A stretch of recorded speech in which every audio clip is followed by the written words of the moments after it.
Grit is not just about stubborn persistence.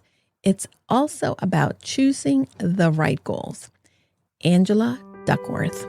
Welcome to Casa de Confidence, a podcast for you.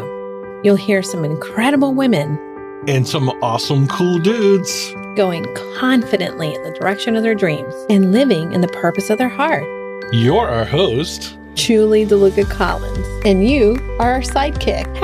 # handsome hot husband. That again. And the producer of the show. That I am. I am an author, speaker, coach, dreamer, and most of all, we help people go in the direction of their dreams and support them on their purpose. So pull up a chair, grab a drink, and make yourself at home, because our casa is your casa. Okay, welcome back to Casa de Confidence. I'm Julie DeLucca-Collins. And I am Dan Collins, the older, wiser, and apparently very celebrated birthday boy this week. You were the celebrated birthday boy this week. It was so nice getting so many birthday wishes from family, from friends, from clients our that love you. Hey, that was unexpected. Was it unexpected for you? It was kind of a stroke of genius on my part. Yeah. Thank you very much, Julie. You're a genius. Well, they're always telling me they appreciate you. And I thought, you know what? Why don't you tell him? Because you're always telling me when he doesn't hear it. And you're very hard on yourself when it comes to production. And you're a bit of a perfectionist. And you go above and beyond for everybody. So I wanted people that tell me that they appreciate you to actually tell you for a change. And now it's recorded. And if you didn't see my Instagram stories, go to my Instagram. And if you go to the highlights, actually, in my profile on Instagram, you can see all the birthday wishes for the birthday boy. Did you load everything up, even though there was a couple of people that came in late? I did not load up the late people. I'm going to do that tonight. All right. Mm-hmm. So that's good. It's that's the thing about our company. It's not just a company, it's a community that's building. It's a community, a family. People that we help are individuals who we believe in, who we feel strongly about supporting, who we are 100% behind their message and feel their message needs to be heard in the world. And we want to make it easy. We know the tech and all the minutia that goes on with being a business owner can be confusing. And you know what I like to say, do what you do best, delegate the rest. And if you do something really well and you still want to position yourself out there, this is why we love doing what we do when it comes to video production, when it comes to audio production, and helping you strategically launch a podcast. Look at that little commercial. Wow, look at you sneaking that in. I don't even have a script for that. God, I'm getting good. After 5 years, I should, right? Right. So, you know what? I would call the script that we have pretty broad stroke. It's just an outline of what we want to talk about, so we don't really go off the rails. So we haven't gone off the rails in a long time, or have we? Well, we go off the rails. That's why we have broad stroke script in front of us. So you don't have to listen to us blather on for a half hour. Oh my gosh. Remember those days when we would like go on and on and on in the beginning, go on and on and on in the end, until finally you put the kibosh on that and you're like, no way, we're not doing the end anymore. And by the way, that was a strategic move because we used data to drive our content. And you looked at the data and nobody was really staying to the very, very, very, very last end of the episode. So once you're done with the interview, you're kind of like, okay, I listened. Now I got to listen again. That's right. And Dan and Julie, everyone enjoys their own type of content. So some people like that, but it was too much. Hey, by the way, yes. Did you hear? Well, it's been years since we've done that, though. Yeah, of course you heard this. Okay, because we're talking about the videos that you got. But Andy Lyons from the New England Podcasters and Don't Be Caged by Your Age podcast, she said that many countless times you make her spit out her coffee. So, Andy, if you're listening, I hope you spit out your coffee today again. Anyhow. So, yet another community we're a part of. You know what? We're talking about community. We're talking about Casa de Confidence right now. Wow. There's a lot going on in Casa de Confidence right now. Yeah. What's going on in Casa de Confidence? Other than me getting manicure, look, I got a manicure. Can you see it? When'd you get a manicure? Okay. Yesterday. I got a manicure. Oh, is that where you guys were? Yeah. Oh, I didn't even know. You didn't show me. Oh, I had a manicure. Did you see Did you get a pedicure? Because you really needed one of those. I'm embarrassed to say, yes, I got a pedicure too. And boy, was I embarrassed. It's been a long time. I thought you were going to go out in the yard and really kill a rabbit with those claws. And oh my God, you're so rude. Although, okay, so this is how it went. First of all, we come into the nail salon, and they know it's there. So we sit my mom down, and I'm trying to get her acclimated so she doesn't fall, getting into the chair.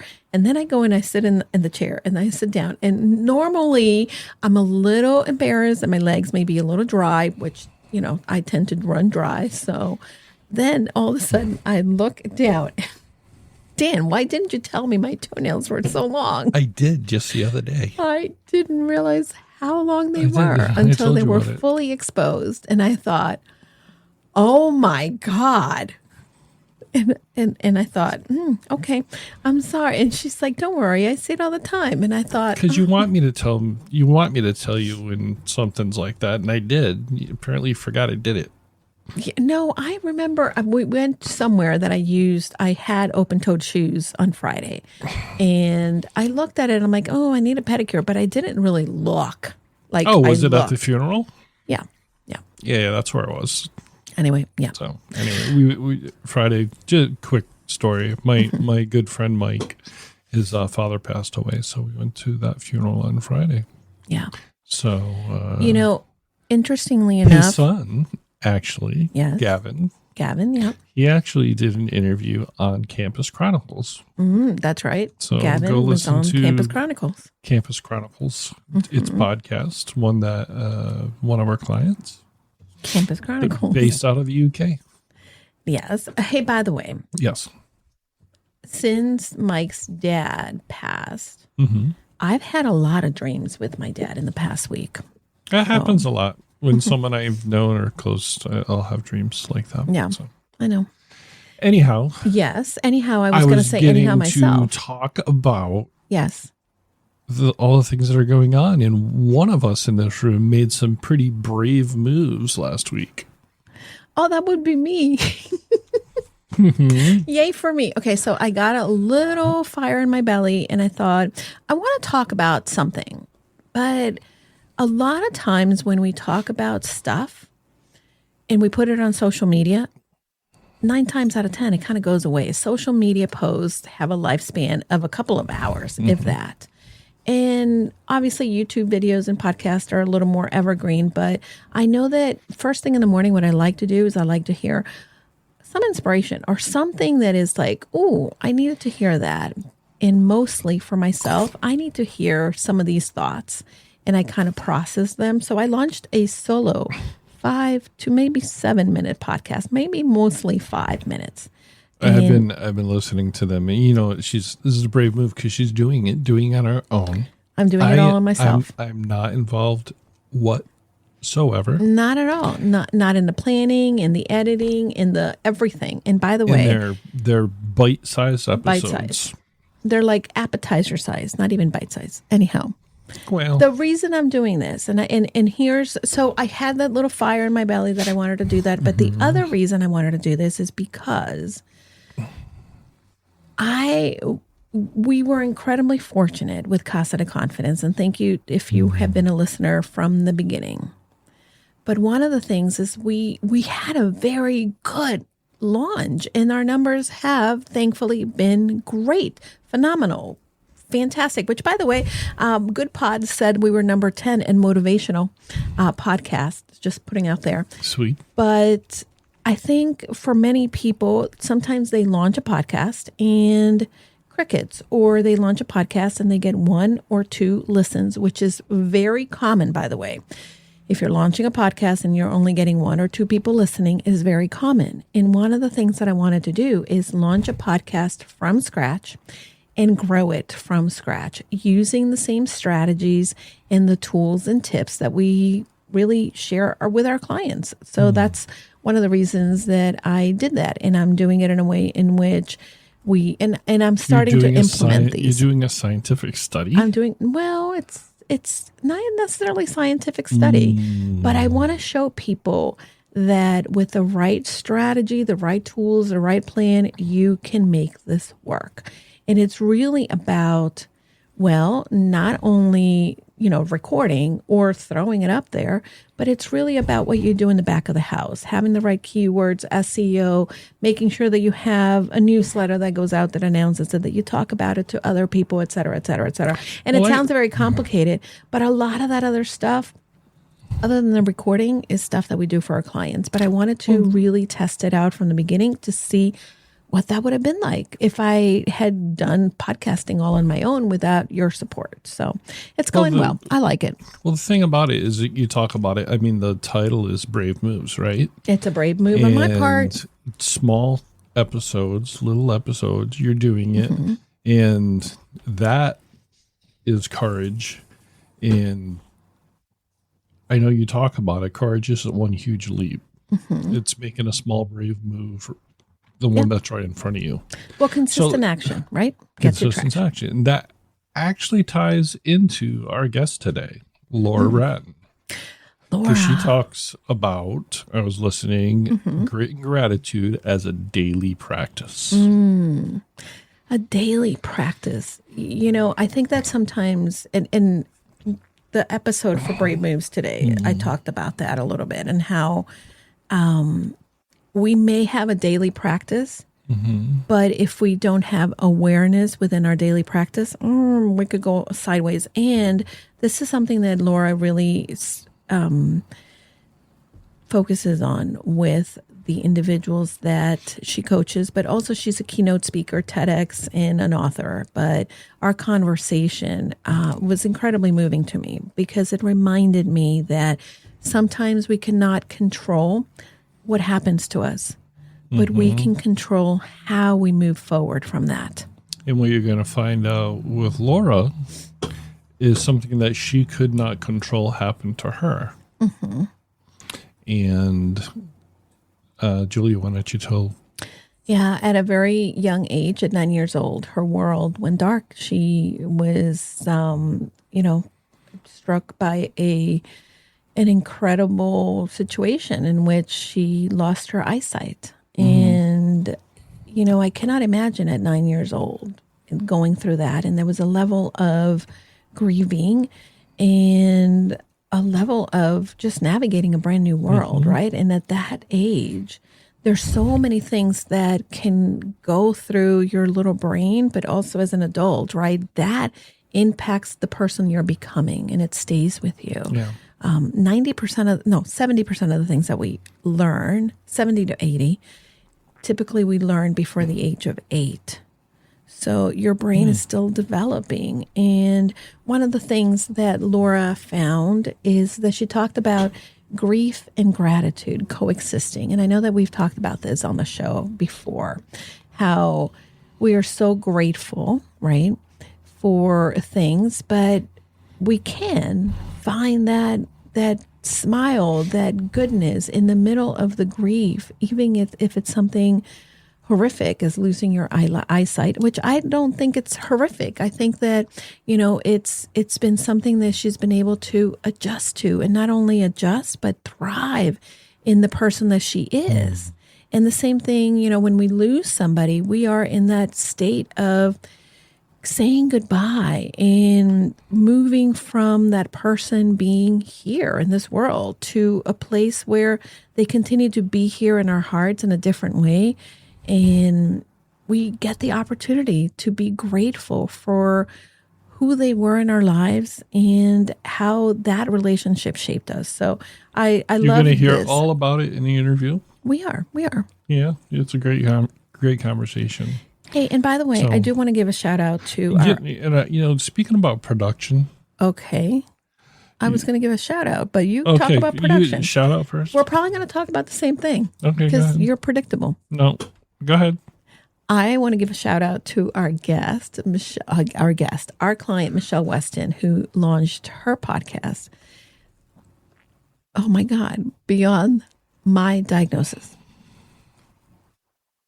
You right? Yeah, I'm all right. I saw a bird fly by on the window outside, and it took me by surprise. I thought you were getting misty. Well, I saw a bird. It was a little cardinal out there on the window, and you don't see it because your screen is blocking you, and it took me by surprise. It's true. Yeah, Michelle's So you know what I think? launching her podcast after it's been a long time coming. Yeah. And she's getting this into the podcast, stratosphere here. That's right. And beyond my diagnosis. She's good. And feedback's been great on this. Mm-hmm. And it's such a great example of how, again, you can have a life and life throws you a curveball and you thrive even though it doesn't happen right away, right? It's a journey to thriving, to moving forward. And Michelle was diagnosed with MS some years back. And now she is not only a certified holistic patient advocate and coach, but she is showing people how to navigate something like that. So, but, I can't sometimes wrap my mind around the incredible individuals that we have met, like Laura, like Michelle, and overall, it's a gift. So anyway, let's dive into the interview, Daniel, because I don't want people to miss out on our conversation with Laura. I don't either, but there was one thing you forgot to mention. I forgot something. You did. You forgot something. What do you think it was? Say happy birthday, Dan. Happy birthday, Dan. Thank you. You got a lot of happy birthdays from me. Well, you didn't say it right now. Happy birthday, in front Daniel. of the world. What? In front of the world. In front of the world. Dan, that's not the one thing. I love you. Happy birthday. Stop milking your birthday. It's over. Come on. That's coming from you? Birthday month? No, birthday quarter? Birthday quarter. I think that from our anniversary on March 17th, all the way through. You're ramping up to your birthday. Ramp up to my birthday all the way into May, which I love. Into May, it's finally done, when June is approaching. So, anyhow. But there was that one more thing. Oh. You have a CEO retreat coming up. We have our CEO retreat, and it's another big thing. And I'm thrilled about the upcoming CEO retreat, especially because I have some incredible women Are there still collaborating with me. There's a couple slots open, and I am just honored that the individuals that are attending are here to not only come together in community, but also be able to connect with the individuals that will help them support their business. And listen, a lot of people are in a state of uncertainty with the world.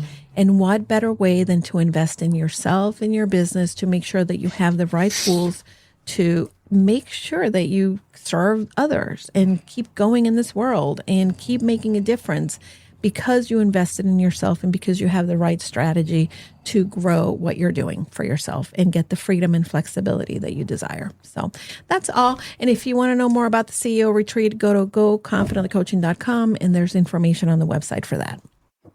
Cool. So that's all. I'd just like to say I'm grateful for all of you who are listening. I'm grateful for our clients. I'm grateful for my family, my friends. I'm grateful for you, Julie. Me too, Daniel. I'm grateful for you. This episode it's relevant, especially if in a season where things seem a little uncertain, where you can't quite see what's ahead.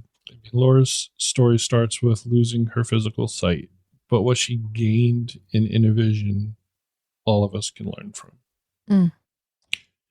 Well, thank you, Daniel. I hope you enjoy this interview with Laura and Julie. My friends, what do you do when the world goes dark? Literally.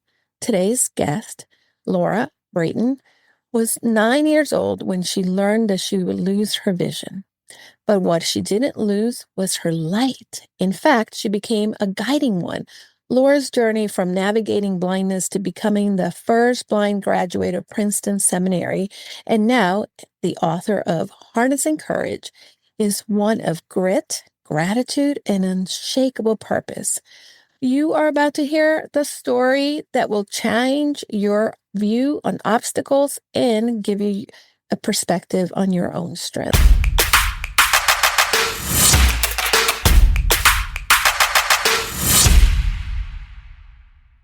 Thank you so much for being here, Laura. Thank you for the opportunity. I appreciate it. Yeah, I started by sharing a little bit of your journey. Now take us back into that moment that you were 9 years old. And what do you remember feeling when you first learned that you would lose your sight? Let's take a quick break. I want to pause for a moment because if you're listening to this conversation and realizing that some of these patterns, like people pleasing, second guessing yourself, or feeling stuck in the messy middle are showing up in your business, I want you to know that you're not alone. So many other women that I work with are hustling hard but not seeing consistent results, feeling scattered because they're trying to do all the things or struggling to make decisions without doubting themselves, or just plain exhausted from running their business without a clear plan. And that's exactly why I created the Confident You CEO Retreat. It's a space where you step away from the noise, you get clarity in what actually matters, and walk away with a 90-day roadmap that feels doable and not overwhelming. If you've been craving focus, confidence, and strategy that actually works, this retreat is for you, my friend. Head into goconfidentlycoaching.com and you can save your spot at the website. Now, let's get back into this important conversation.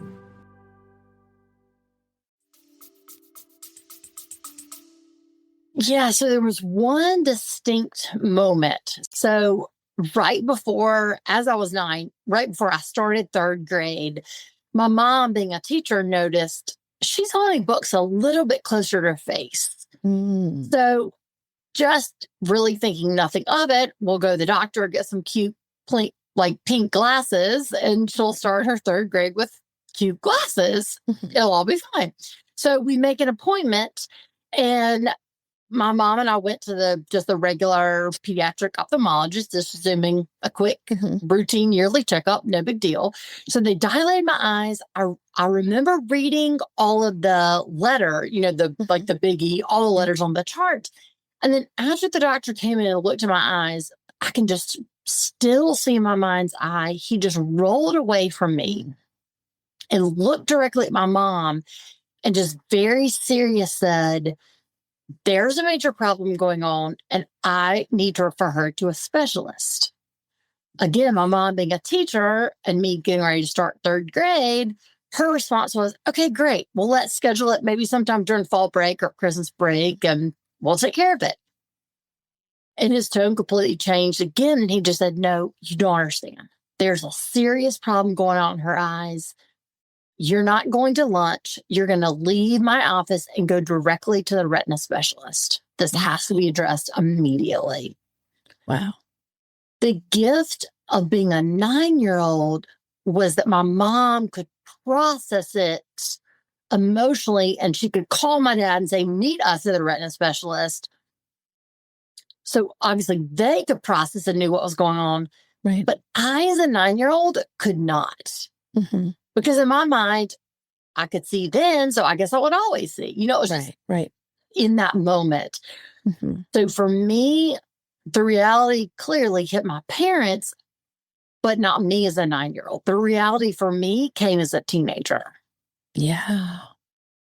Tell me a little bit about that time when it finally came and you started to experience. Yeah, so it finally came at the end of middle school. And again, there was a distinct moment. I was in geography class and the teacher said, "All right, start copying down the notes on the board." So as I'd done forever, I grabbed my notebook and I grabbed my pen and I looked up at the board, and all I saw were these black, shadowy, blurry images. They weren't letters, they weren't numbers, they weren't shapes. And so I thought, well, that's weird. The teacher just hadn't got the magnification correct. So I went back down my notebook, looked back up at the board, and that's still all I saw. So not thinking anything of it, I just leaned over to my neighbor and said, "How are you copying down the notes on the board? There's nothing to write down. It's not clear. It's all fuzzy." Her response changed my life completely. She just leaned back and so casually said, Laura, what are you talking about? The print is completely normal, like it's been forever. Wow. There's no issues with it. It's not fuzzy. I just dropped my pen and just sat back in my chair. And that's when the diagnosis of a 9-year-old became real to me. That's when I knew, okay, I've just lost a significant amount of sight. And this is actually real. That diagnosis that I received as a 9-year-old really is happening. Yeah. What was the diagnosis? So it is a very rare retinal disease. It still does not have a name because it's that rare. Even now, I've done extensive genetic testing. We've done family tree on both sides, all the way back. We've done everything we can, and there's not a diagnosis, a name. It's just an incredibly rare retinal disease. So basically, in the most simple form, this is not scientific. This is my description. The cells of my retina are dying. So my optic nerve is perfect. My visual cortex is perfect. It's just the retina that perceives all the images isn't working. Wow. You know, many of us fear losing control, Laura, and you literally lost the ability to see your surroundings. Yes. How did that shape your inner world? So my first reaction was denial. And what I mean by that, it was, oh, this is not that bad. Oh, it's not permanent. Exactly what you said. Oh, I'm not losing my sight forever. This will just come back really soon. I can just pray and this will come back. I can just manifest and this will come back really, really soon. Yeah. So it was complete denial. Even if you said to me, you're going blind? No, I'm just losing a small amount of vision. To me, that was a big difference. Yeah. The denial didn't last that long. And what it transformed into was, I can't. That was my mindset. Yeah. Because my experience was, this is just too hard. Yeah. Literally every single part of my life has to change and I have to adapt in every single way. This, as a teenager, at this point, I'm in high school, it's just too hard. Yeah. In high school for a teenager is hard as it is. It's hard. Everything is going well. Yeah. You know, there's a beautiful tension in the story between grief and gratitude, I believe. Yes. And 100%. For many of us, right, we see these emotions in the total opposite sides of the spectrum. Yes. But when did you figure out that gratitude and grief can kind of coexist together at the same time? So it was definitely a process. There wasn't like one defining big moment where I just woke up and realized that. The way that I was thankfully able to get to that place was first the support around me. So as I'm saying, I can't, the gift was the support around me was saying through their actions, you can. So what I mean by that, a practical example was my parents would tell me every single day, we don't know what the future is going to be, but we're going to take it day by day by day. We don't have to figure out 3 months from now, much less 3 years from now. We just have to figure out today. Oh, that's so good. Yeah. This doesn't sound like when I say it, it's not going to sound like a strength, but another major source of support was, so I have one older brother who's 5 years older. He didn't treat me any different. He still treated me. Yes. Is that annoying little sister that drove him crazy? Like, you just go away, leave me alone. Yeah. That, and again, I laugh at that now because at the time I was like, you're so mean. Don't you feel sorry for me? Yeah. but sometimes that's what you need. That's 100% what I need. We think we have to give special treatment, and sometimes, yes, we need accommodations, but I think that there's a level, and I know, you know, and I often talk about my grandmother who had her leg amputated, but she wanted normalcy. She didn't want to be treated like something was wrong with her because she was missing a leg. She was still who she was. She was still who she was, 100%. Yeah. And that's the gift he gave me, was he was teaching me through his actions. You're still you. You just can't see as well. What a beautiful gift. It was an incredible gift. So to answer your question, so I learned grief and gratitude coexisted, and they were both okay to live in those worlds. Yeah. Because that was what I was experiencing. As I was grieving that loss of vision, the world around me was saying, you can keep going. And a very specific moment that I had about the grief was a mentor of mine in college. I don't remember why we were meeting, but she was an administrator. And at the end of a meeting one day, she just said, Laura, I just want to let you know, you think you're finished grieving? You think you grieved the 4 years of high school and now you're done and you can move forward? I want to let you know, moving forward doesn't mean stop grieving. You will continue to grieve every single day for the rest of your life. Yeah. And again, in my college freshman mind, I thought, oh no, I'm good. I've done the grieving thing. I'm ready to move on. Yeah. What she gave me was the grace of permission. Wow. She allowed me to do exactly what you perfectly put into words, grieve and gratitude at the same time. Yeah. I didn't realize they could coexist. No, absolutely. And I think that, the gift of permission is something that I am hoping that perhaps a listener has been going through something difficult. And a lot of time, the world, doesn't pay attention to the fact that we may be in grief. Yes. And you don't have to move. You can process it at your own rate. Yes. Your story. Yes. It's your story. It doesn't have to look like anybody else. Right.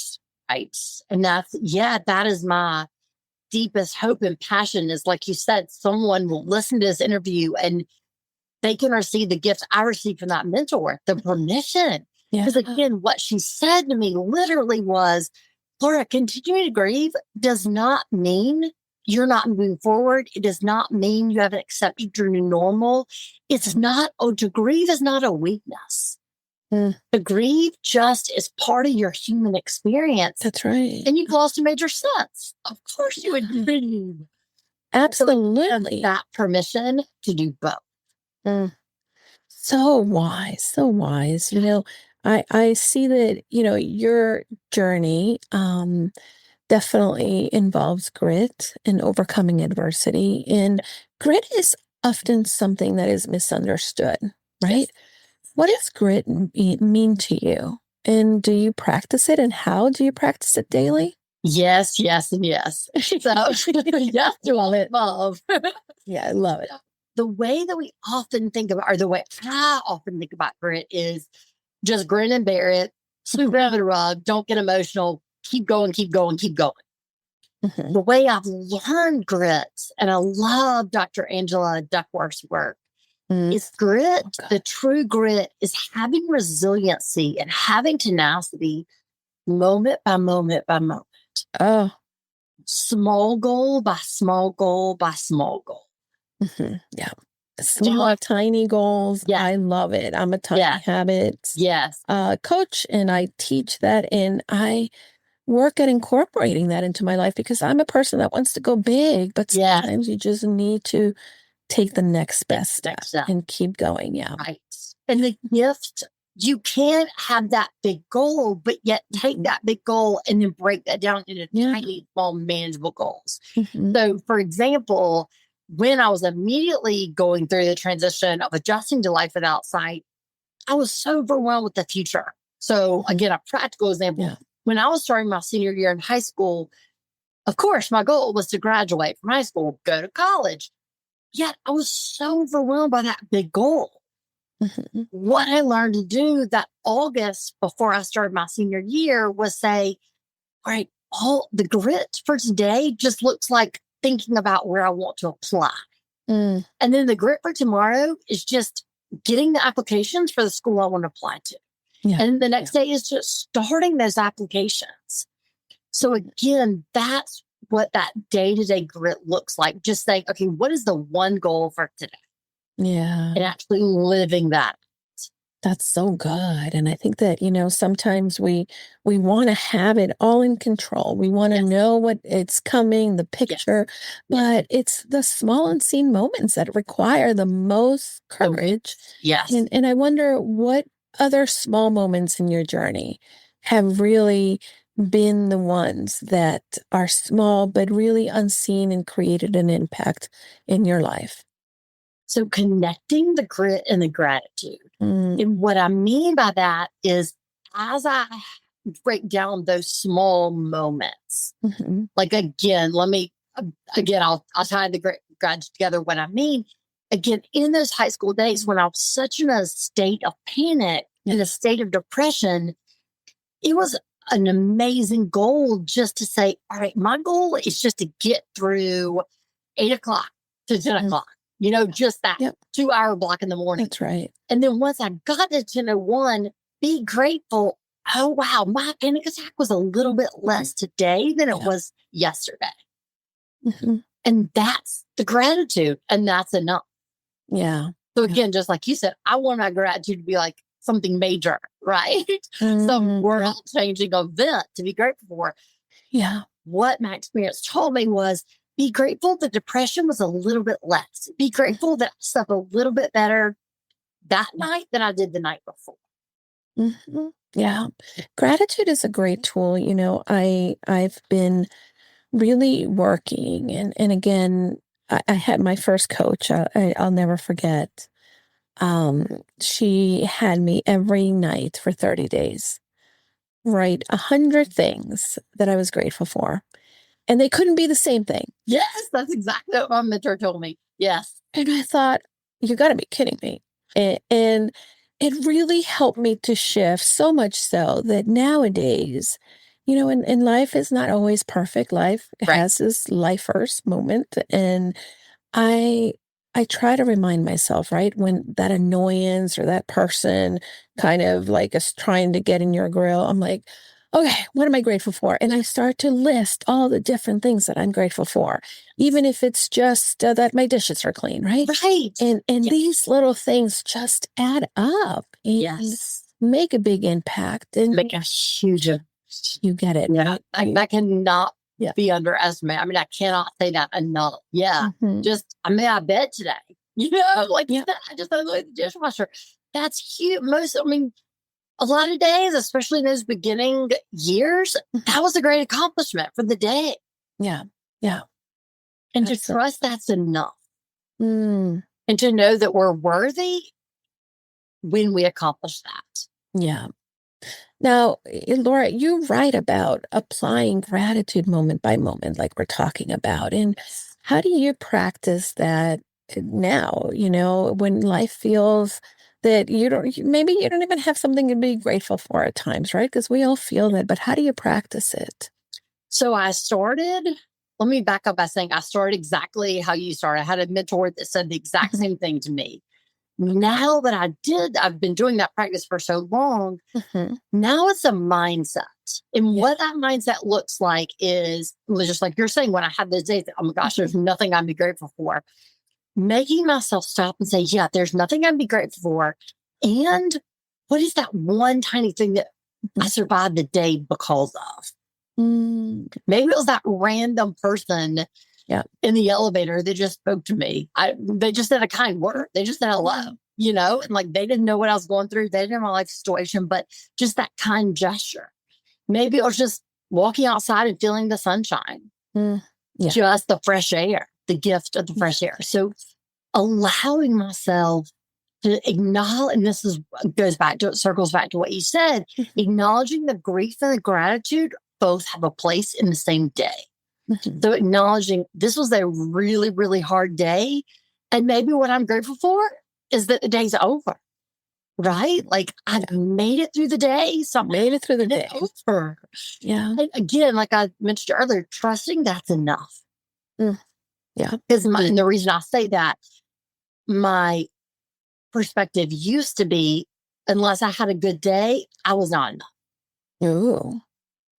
Mm.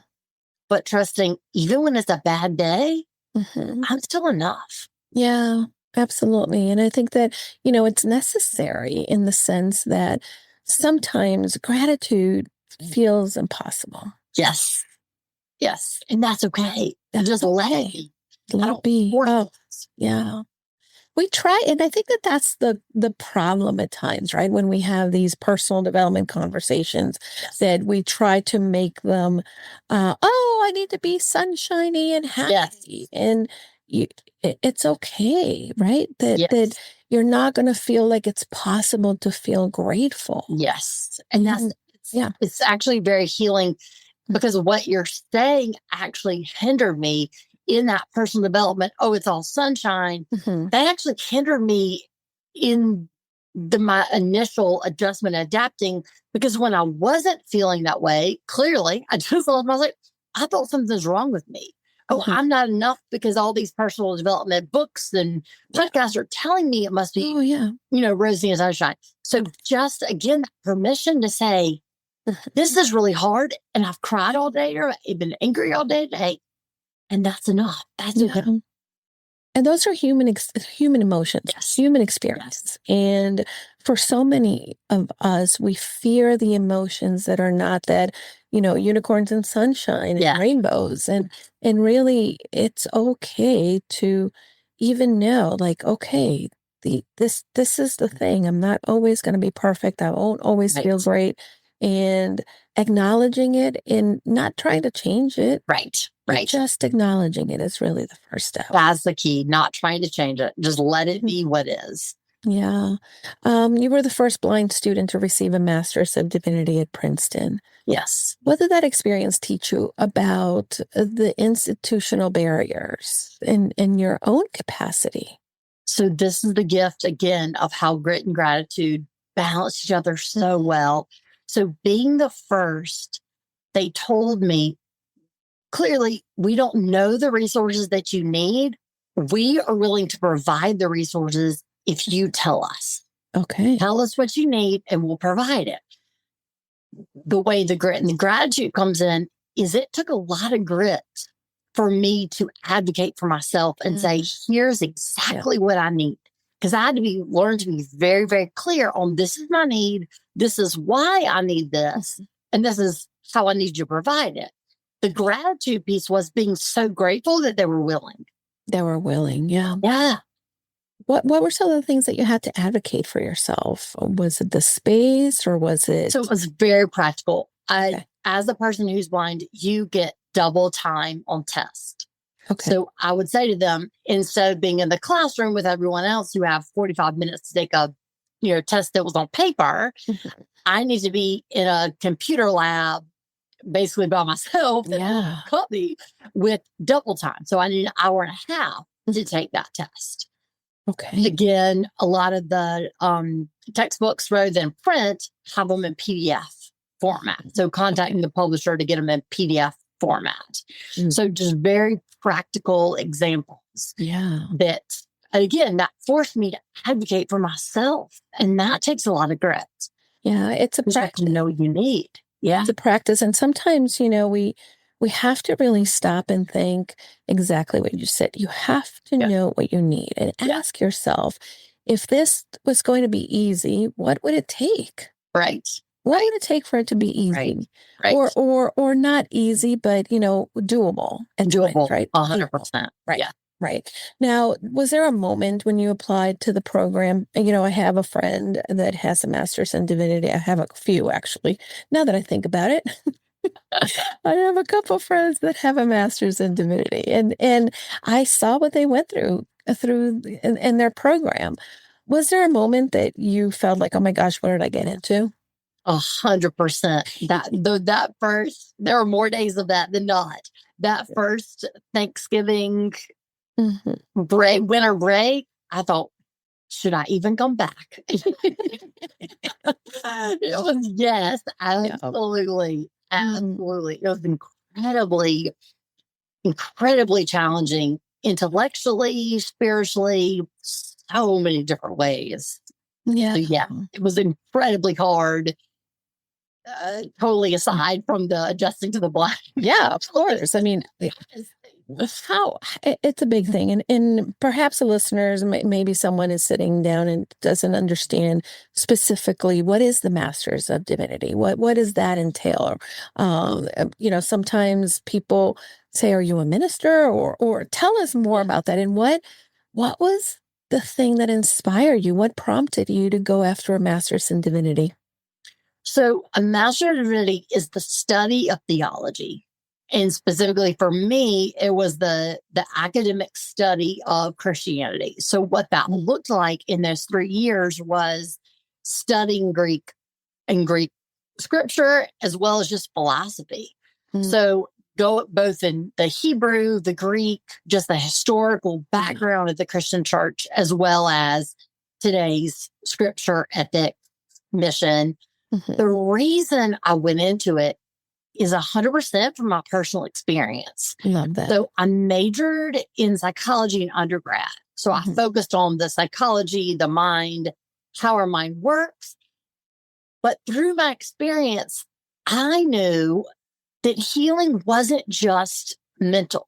It was mental. It was mind, body, spirit. It was, and it wasn't those pieces separated. It was all connected, intertwined. Oh, you cannot separate it. Right. Sometimes we try and we're really doing ourselves a disservice when we try to think, okay, I'm just an intellectual person. I'm just a body. It all interconnects. Yeah. Yeah.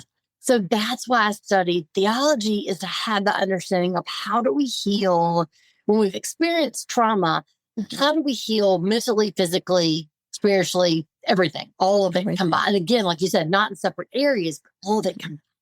So that was my passion for studying theology. Yeah. I so have so much admiration, because I know that it's not an easy path, but I love that you did it to pursue and to understand. But also now I am confident that the people that you work with individually as a coach or as a speaker, that they're benefiting from your work and your experience, and also your faith, because I would imagine that you had to not only navigate faith, but also your feelings. Absolutely. And again, those aren't separate. Yeah. Yeah. And that's the gift of having that training, is that I'm able to work with people of all different faiths. And how does that weave into their mindset, their belief system, their healing power? But that is an incredible gift that I can guide someone as to whatever their faith might be or not be. Yeah. Yeah. Whether maybe their faith in nature, whatever it might look like, help them connect that to their healing power. Yeah. I think that, faith is something that I know in the times that whether I needed to heal physically or spiritually or mentally, these are things that kind of went hand in hand. Yes. For Ubi Global, tell me more. What inspired you to start it? And how do you help individuals that are coming to you to harness courage for their lives? Because I think that that's something that we all need help with. Yes. So my passion through creating the organization, through the speaking, through the coaching, is to give back all the support I received, to pay forward the support I received. So just as I was sharing, when I was saying, I can't, it was the support around me saying through their actions, you can. Yeah. And if I had not had that support, I wouldn't have reached the healing where I am today. That was such an incredible foundation. So what I did not want to do is just say, okay, I received that support, good for me. In the story. Yeah. What I was deeply passionate about is saying, I want to now be that support in the world. So pay that support forward, be that coach, be that speaker that provides that voice of support to others that I work with. So that's specifically my passion for creating the organization. And then what I've trademarked is experiencing grit and gratitude. So all that I do as I'm working with people, as they experience loss, as they experience change, it's filtered through the perspective of how do we apply the principles of grit and gratitude to navigate you through. Yeah. And my whole goal is not to give people, okay, listen to me, do this, and it'll be great. It'll be great, right? Doesn't happen. Rather to be a guide, to say, how do I be one support in your life as you heal, as you move forward? Yeah, beautiful. I think, we all have a purpose in which when we come into others' lives, and the same when people come into our lives, right? Yes. There's a purpose that has brought them, and they become that support system.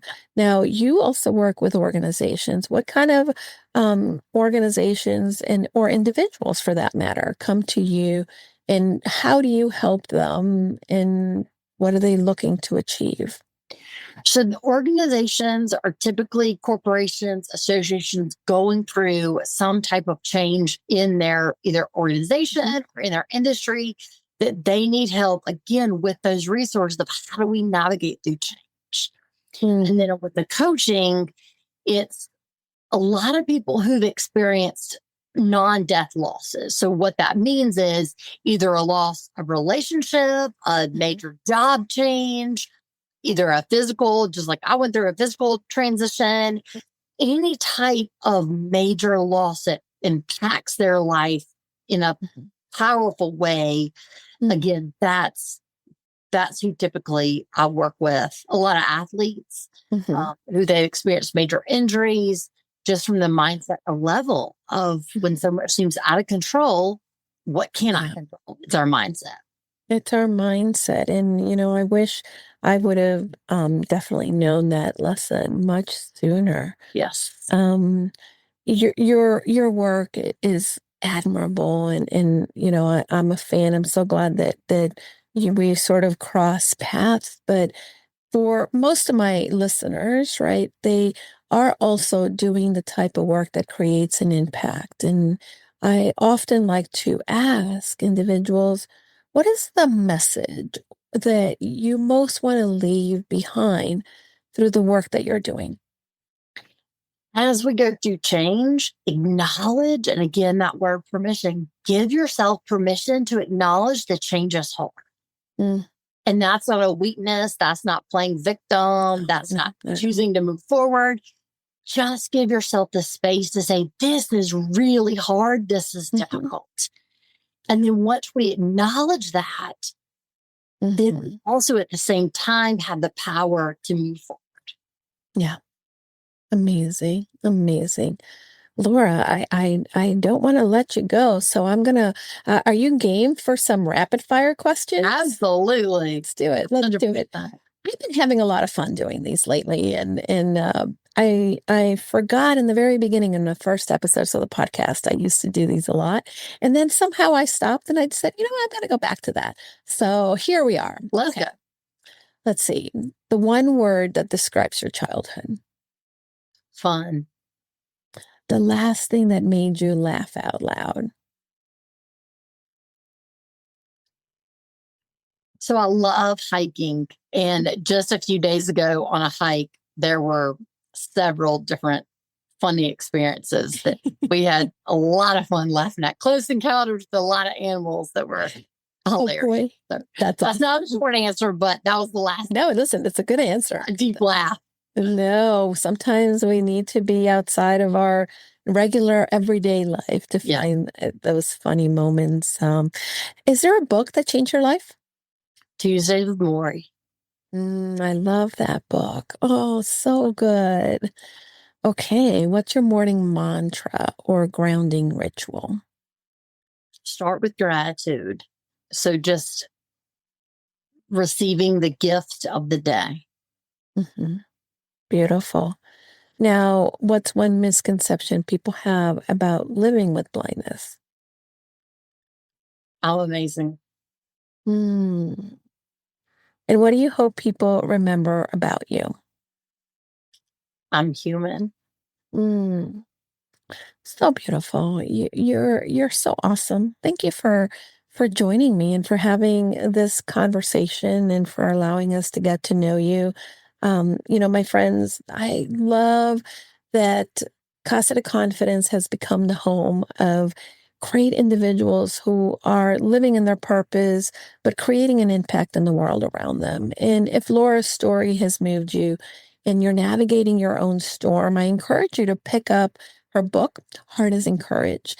I also want to encourage you because it's not just a memoir, it's a mirror to what everybody is seeking when it comes to purpose and pain. And I would love to hear you tell us what you thought of this interview. I would love for you to share this interview with someone that perhaps is going through that moment in life where they can use a little bit of inspiration, grit, and gratitude, and can benefit from hearing Laura's story. Laura, is there anything I didn't ask you that maybe you want to leave the listeners with? That's great. Just to reiterate what we talked about, just giving yourself permission and knowing and trusting you're enough. Yeah, beautiful.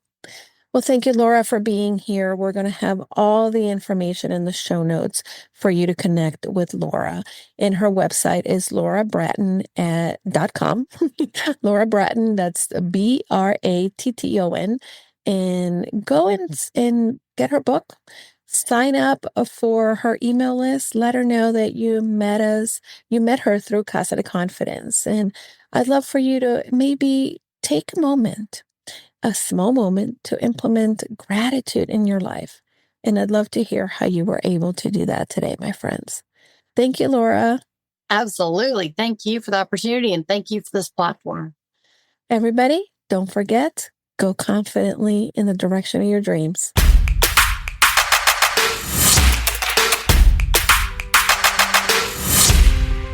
Thanks for listening to Casa de Confidence.